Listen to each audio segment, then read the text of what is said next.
This is the bid pricing screen where you set your bid prices for each of the bid items. And you can get to this screen by clicking on the icon, which is the stack of coins up here, or go into Summary and Pricing. Now the first thing that you'll notice is the balanced price, which is the blue numbers right here. This is the developed unit price for each of the bid items. Now this is developed from the last bid summary, and of course it'll be composed of your cost, your markup, your add-ons, your indirect costs that are allocated to the direct items, and also the bond.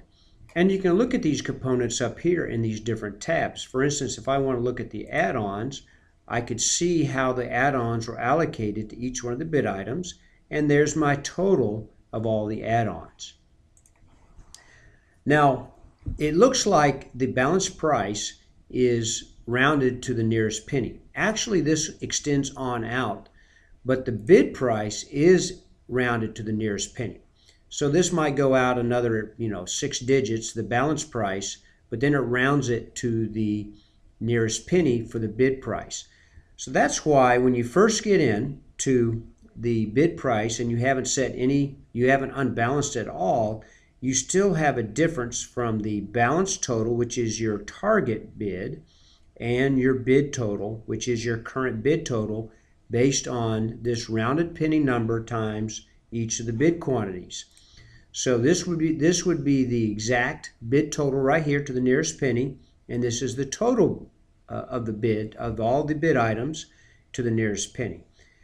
So we see here we got our bid total plus our balance total here, or minus the balance total, and it will give us a difference here, $2.91 under the balance total. And that is due to the rounding to the nearest penny. And I can see that by going to my Customize tab, clicking again, and seeing my balance bid difference.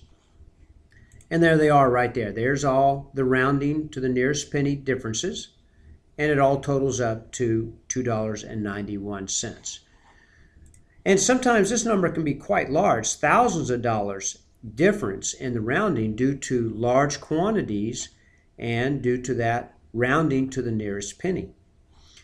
Now to unbalance, all I have to do is type in a number, down arrow, and you see here I have a U for unbalance, and I have a new net difference now. Most of this, other than the $2.91, is coming from this unbalanced for bid item 30. And then I can continue on down.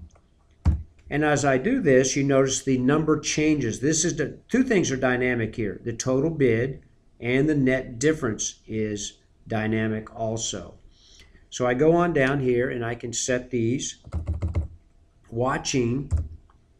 Now, when I get a certain magnitude, it will say yes or no. Obviously, I typed in $10,000. The balance price is 91, so I'll say no, and it reverts back. So I'll make this, let's say I want to make this $85,000, and down arrow. Now I'm 5989 under.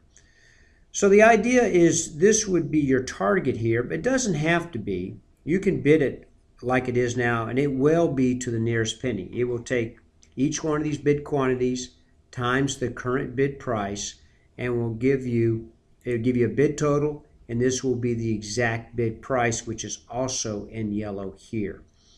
As I work with this, as I unbalance, your markup percentages change right here. And the markup on sales would be your profit, your percent profit on the bid quantities. And the markup percentage on cost, of course, is your markup on costs. And this will be higher than this because this is taking the actual markup, dividing it by the costs. So this will be larger than taking the actual markup, dividing it by the bid total. So this is the bid pricing screen. Obviously, you're going to be looking at your status here and see what has been priced. And you don't have to actually price anything. You can just leave it balanced like it is and bid your project. Although a lot of estimators like to go ahead and round to. So this is the bid pricing screen.